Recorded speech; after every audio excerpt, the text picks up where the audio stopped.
It's actually quite extraordinary how a certain socio-religious political view can persist for generations if it is authentic.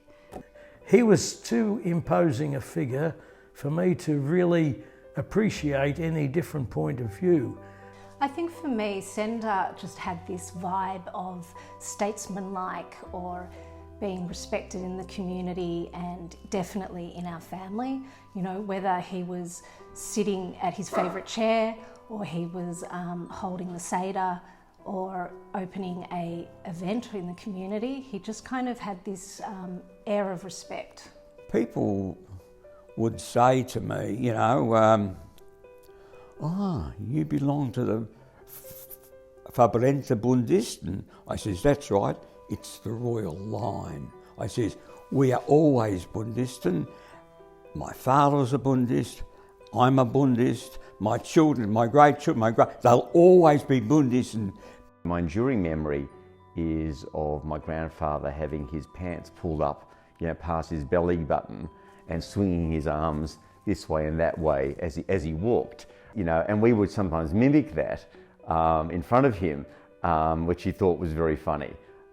So Dad reminds us that, you know, we saw him as an old man, not as this sort of firebrand Buddhist. It is our luck that anti-Semitism saved us and brought my father to Australia. My father, Sender Burstin, was born in Makher in 1903. He basically did some secondary school, but I believe at approximately the age of 15, he had to start working in a shoe factory. When Mum and Dad first decided to come to Australia, they were boyfriend and girlfriend from school. Mum, I think she was probably top of the class or up near the top, and she was going to get a job as a teacher. She'd been accepted under the name of Felicia Barr. They asked for a birth certificate, and the birth certificate said Fager Rivke. Well, once they heard Fager Rivke, they decided that they didn't want any Jews, and my father said, Poland is not a place to bring out children. My parents got married in 1928 in Makov in Poland, but they had already decided that Poland was not for them.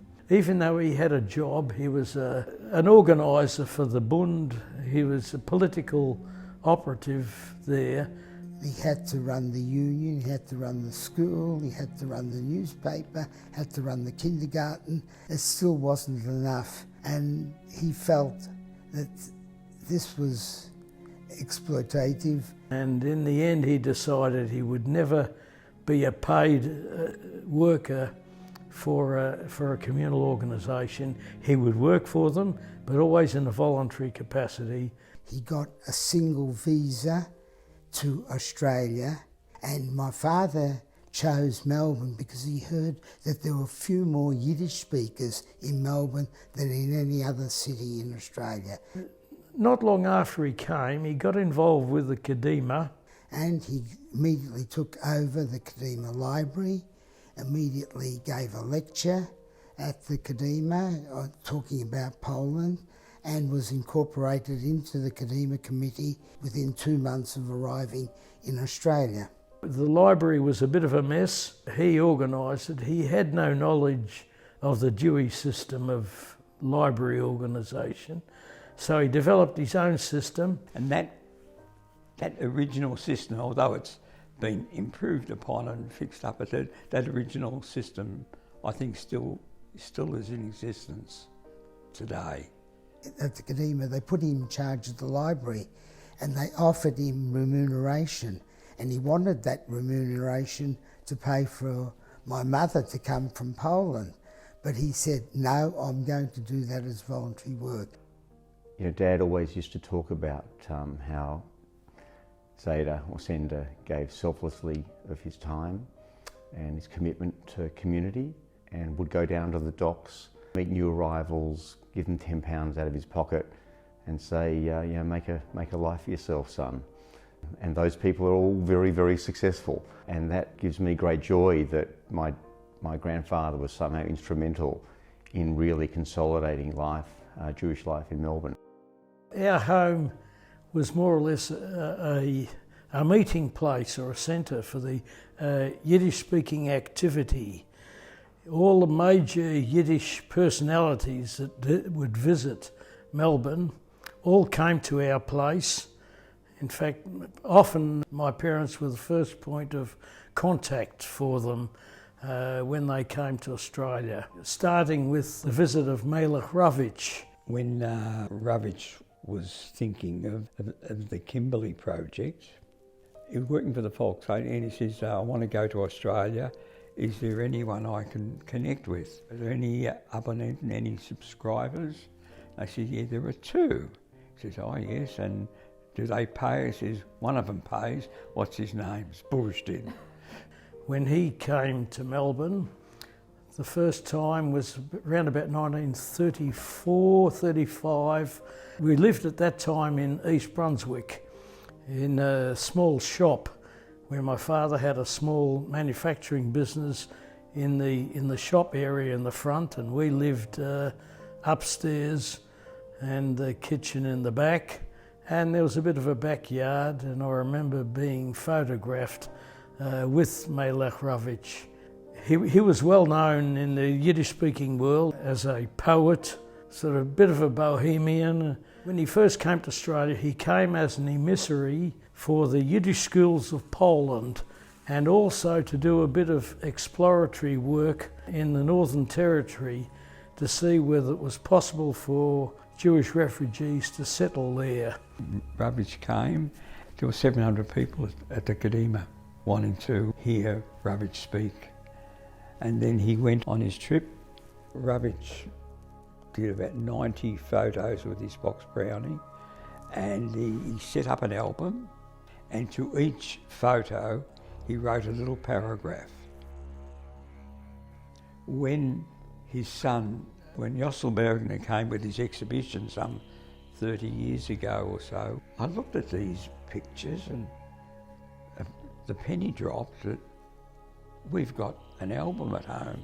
And I showed it to Yosef Orbach and he flipped. He had 10 photos and we had 90. Well, Ravitch gave the album of the box brownies to send it to keep. The whole book was possible because of this. Melech Ravitch was the first principal. He was the foundation principal. It subsequently became known as the I.L.Peretz School, but originally it was just known as the Yiddish School in Melbourne. My father, he felt that Yiddish would be the language of the Jews in the diaspora, and that there couldn't be 2 languages in the diaspora. My father spoke to us Yiddish only, and we basically answered in English. Not because it was easier in English, but as a child I was a bad stammerer. In the atmosphere where I was living, if you didn't speak a fluent Yiddish, it was regarded as somewhat disappointing. Zeta did speak Yiddish to me, but I don't think my Yiddish was ever really good enough to have a proper conversation with him. But yes, that was the Mamaloshon at his house. It was all in Yiddish. Zeta only spoke Yiddish to us, and we would always answer in Yiddish because Yiddish was our first language. So Michael and I spoke Yiddish before English. Yiddish became his way of expressing his Judaism, and he became a secular Yiddishist.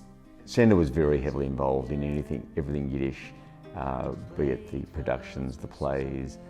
One of my early memories of seeing the Yiddish or the Jewish news in Yiddish, always on the table at their place. I think he played a pivotal role in setting up the I.L.Peretz School, which has now just morphed into Shalom Aleichem Shul, but it's ensured the continuation of Yiddish education today. I became a student in the second year of the Yiddish school. It would have been unheard of that the son of my father would not go. When the children were young, I did send them to the Sunday school classes in Yiddish. The one thing that I feel I got out of going to Yiddish school was there was cultural practices, not religious practices, but there was a bit of, you know, Jewish practice, Jewish festivals, Jewish history in there, which I think I took away from that. I didn't take anything else away from those Yiddish classes. You know, my brothers and I all went to the I.L.Peretz School on Sunday mornings. We would curse it, but you know, a generation on, I'm very grateful for it. It did actually save me once, because I was on my elective in New York and I had lobbed in late at night, was lost, and I saw this old guy, and I approached him, and he probably thought I was there to mug him, but realised that he actually couldn't speak any English. And so I started speaking to him in very garbled Yiddish, and he gave me directions on where to go. So sometimes it can come in handy when you least expect it. I was a volunteer at the Kadimah Library for many years. They were doing VCE classes, and Ben, who had sort of drifted apart, he came to the classes too. As a result of passing the VCE, that's when I decided to translate my father's memoirs. Ben and David started translating, and they got into all sorts of problems because David was trying to translate the essence of it, and Ben was trying to do sentence for sentence, and they were loggerheads. So Dad consulted me I'm a journalist, and I just had a crack at rewriting one of the chapters, and apparently that was the point at which they managed to progress with the project harmoniously. One of Dad's first things that he bought when they set up house was a gramophone. I do remember him, you know, perpetually sitting in his Jason recliner chair, reading books and ensconced in his library. That was a special room in their house, the library. If someone has read 10% of these books, you know, they must be a very learned person. At home, at the dinner table, we always talked politics. The first political movement he joined was Hashomer Hatzair. My dad was a member of Hashomer Hatzair, and Hashomer Hatzair appealed to him because of socialist values, and Hashomer was much more Yiddish speaking than perhaps other Zionist organisations. He also was one of the founders of the Bund in Melbourne, and extraordinarily, it's probably one of the only existing chapters of the Bund in the world. You know, the Workers' Circle exists in New York, but it's got a different charter these days, and I think the ideals and the philosophies and the politics of the Bund has been fairly consistent for 60, 70 years.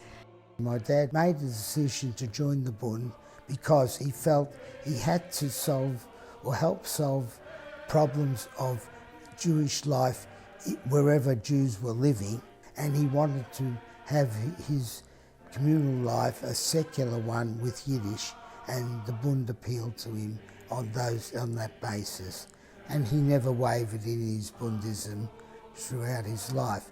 I remember my Zayda very clearly. He was quite a remote figure, actually, always very focused on politics and a very serious man.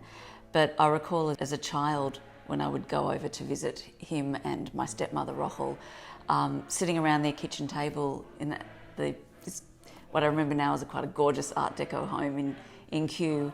It was like, you know, just any day of the week, at any time, there would be like a gathering in the kitchen of like the inner council of the Bund, you know, Bonavina and Yashasher and Herschel Bachrach and Maya Burstin and Gurvich, anyone in any combination, talking politics, very serious, sometimes laughing, but I used to think that these people used to live there because it was like they were... And during the war, when Russia became an ally again, and then the two leaders of the Bund, Ehrlich and Alter, were murdered by the Soviets, the Bund decided to make a protest here, and in order to do it, they needed permission. So Arthur Call, who was the Minister for Information, came to our place over a couple of Sunday mornings, and Yankev Waislitz came, and they got permission from Arthur Call. Dad remained a lifelong friend of Arthur Call. And of course, hell broke loose because the communists said, "How dare you criticise us?" In intellectual circles generally, communism was very fashionable. The Anglo-Jews were a very big proportion, but lived mainly south of the Yarra, St Kilda, Caulfield. The Yiddish-speaking Jews lived in Carlton and the other northern suburbs. And there was a definite divide between the higher people that lived on the south of the Yarra compared to the working people that lived on the north of the Yarra. The Anglo-Jews were well, he just considered them sort of Gentiles of the Jewish persuasion. There was a lot of problems because of the left-wing organisations, and you virtually had to choose, and he chose the Bund. A lot of people stayed with the communists.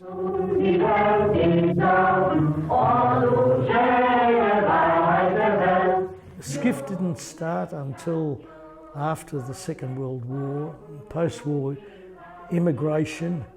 A lot of Bundist families, probably about 200 Bundist families, came to Melbourne, and that's when the Bund developed into a very cohesive and quite a powerful organisation.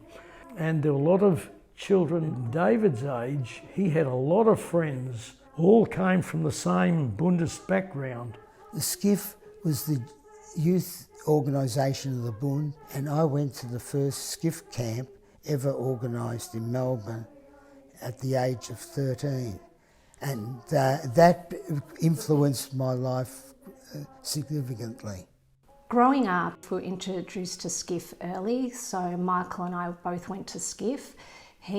Michael, my brother, ended up becoming a commandant of SCIF, just like his dad.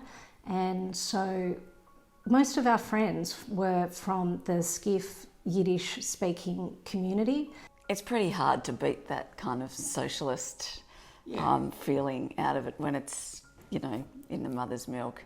I know that my kids they're Skifistan, and Trixie has some pretty interesting political conversations at school at King David. It's, the fire still burns, I think.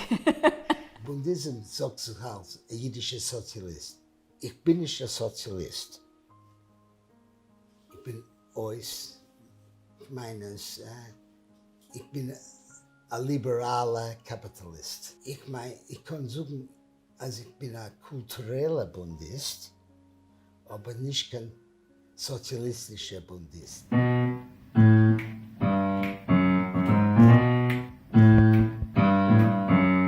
SCIF today is a vibrant Jewish youth movement. It's probably the most vibrant of all the Jewish youth movements. It's got more kids going to its camps than the Zionist youth movements, and its ideals of Chavashaft and Doigkeit, and it's still very relevant today. So I think probably one of his lasting legacies are the institutions that he helped found that are still going and thriving. In Australia, though he always voted Labor, my father never got involved with the Labor Party. His whole work in Australia was communal, whether it was with the Jewish schools, whether it was with the Kadimah, whether it was with the Welfare Society, in which he was Vice President and life member of the Australian Jewish Welfare and Relief Society. But his whole communal life was always with the Jewish community. We had a small business. Dad worked very hard, and he had Sitzungen every night of the week nearly. There was always meetings, and most of them were at our place, and some were on Friday night, and he got criticised by other people, but how dare you have it on a Friday night? And he said, "You're not God's structure." I don't know the exact word, but it means don't make yourself as God's emissary to me. We didn't practice any religion at home.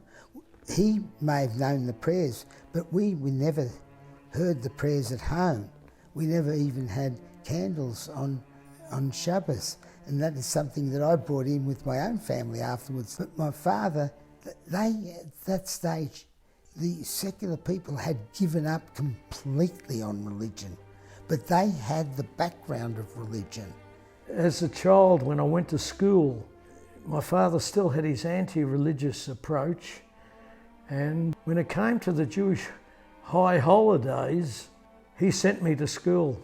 I was obliged to go to school, and I was the only Jewish child in a class that was 50% Jewish to go there, and this was quite an embarrassment for me. Zayda was never part of, I guess he was part of the traditional practices of family dinners and our festivals and our, chagim that we would celebrate. But as far as just shul attendance, no, he wasn't part of that at all. We really didn't talk about religion that much. We used to go still to synagogue on Yom Kippur and Rosh Hashanah. And we also used to, every Kol Nidre, go back to my grandparents' place afterwards, and they'd be sitting around the table eating. And I used to think this was completely sacrilegious, until I realised later, when sort of my atheist views became fully formed, is that they were ahead of their time and that I was just a little bit slow in the uptake. He did recall in his memoirs that he enjoyed going to Kol Nidre with his father, and then when he went to Kol Nidre here in Melbourne, he was very disappointed. He thought it was vergoished, and he didn't enjoy it at all. My father never sort of said, not allowed to go with non-Jewish girls or anything like that, but they were pleased that we married Jewish girls. They're very tolerant that way. In his last weeks at home, he was looking in the library. We had a very big library, and looking in the library, and Rochel came around and says, "Was siehst du?" He says, "Gut." He says, and Rochel said, "Du siehst einen Tallis." And I never knew he had a tallis. Amongst the three boys, I'm the only one who says straight out, I'm an atheist. My father never said he was an atheist. Who am I as a Jew? I don't know. Like a lot of us, I'm still figuring it out and will probably continue to figure it out for years to come. But, as of 2020, I would call myself a secular cultural Jew. Secular because I don't believe in God and my family and I do barely any religious things, and cultural because my family and I are involved in Melbourne Jewish cultural organisations and events like the Kadimah, Skiff and Shalom Aleichem College. It's actually quite extraordinary how a certain socio-religious political view can persist for generations if it is authentic, if it is thoroughly believed and put into practice in a way that is sustainable down the ages. So to hear Sender's words coming out of 12-year-old Lennox's mouth last week, just gobsmacking, really.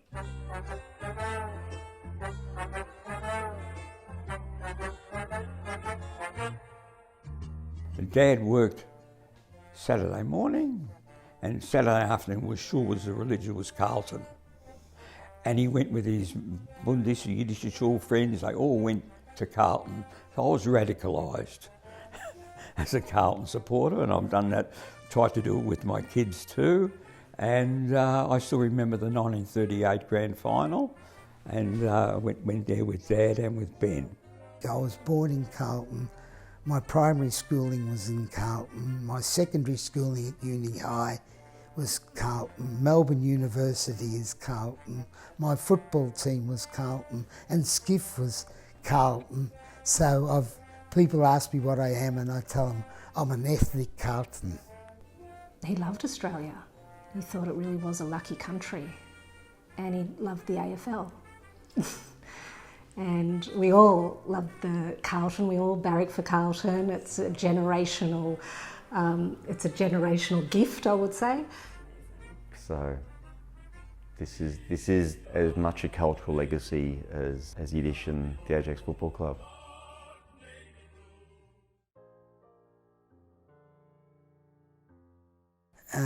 My father died in 1986.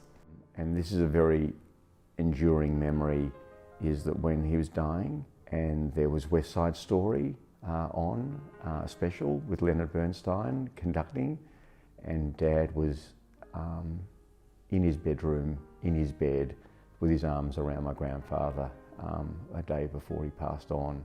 And that's sort of the loving side, the love of music, the love of culture. And yes, every time I hear West Side Story, I can't not think of my grandfather.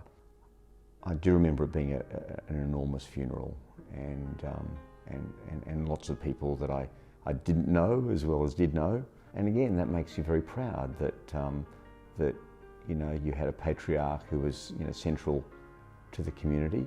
I don't think my father really moderated, although in the Bund he was considered a Zionist because he wasn't quite as, he was pro-Israel, he wasn't anti-Israel. And I remember he made a speech at the Kadimah one night, and a few of the hardliners walked out because of his pro-Israel stand. He was supportive of the state because once the state came, it was in existence. Jewish life was there. It had to be supported. His anger with the state of Israel was with the contempt that the government had towards Yiddish, the Yiddish language, as the suppression of Yiddish, that you could not publish a Yiddish newspaper, daily newspaper, but you could publish a German daily newspaper. Now this caused him to be very angry politically. My father became quite accepting of Israel and actually in his will left money to the State of Israel, to the JNF. I think part of my own personal sense of identity and philosophy has really come directly from Sender's philosophy, even though we never discussed it. It's just it's come through in the way the family practices. What my father expressed to us was that he wanted us to keep up a Jewish life in which Yiddish played a prominent role. Yeah, I think a lot of how we were brought up in respect to how we view Yiddish or Yiddishkeit was really about maintaining an understanding of people of the past and what they've contributed to who we are today. And I think even when Sender came to Carlton and the community in Carlton just solidified that for Dad, of the importance of that community. I think it's something that he always looked back on and felt was a really important component in who he was. I actually got a teaching job at Sholem Aleichem College and was there for 9 years teaching there. And that really cemented my connection to Yiddish culture. That cemented a lot of my connection to my Zayda, which I didn't have growing up. I felt probably a deeper connection through the school. I don't see the much survival outside of the religion. I don't see, even though I don't practice the religion, I'll recognise that the religion is the basis of Jewish continuity, whatever form it takes. I think in his heart he would recognise what I'm saying and possibly agree with it, but he wouldn't admit to it. So rather than it being a focus on Yiddish, I look at my grandfather and his embodiment of philanthropy and good deeds as more humanistically based, and I'm very proud of it. If you think about your Jewish identity in a way that is secular, you just take God out of the equation. It's actually really, it's quite joyous and it's quite rich to celebrate Yiddish culture and Jewish culture in terms of the, like I was saying before, the language, the literature, the food, the music, the feeling, without God being part of it. And I think that sensibility that I have, because it's not a rule, it's not a philosophy, it's just a sensibility, is I have directly inherited from Senda.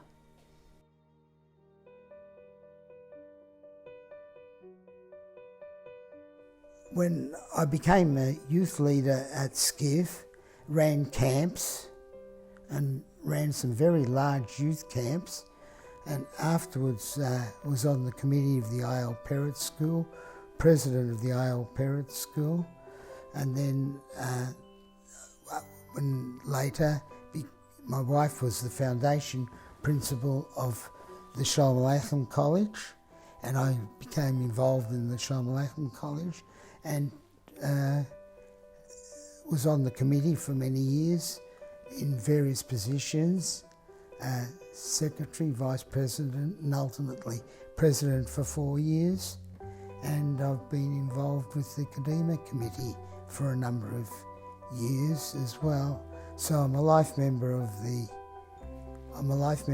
Ajax Football Club, a life member of the Shalom Aleichem College, a life member of Kadimah.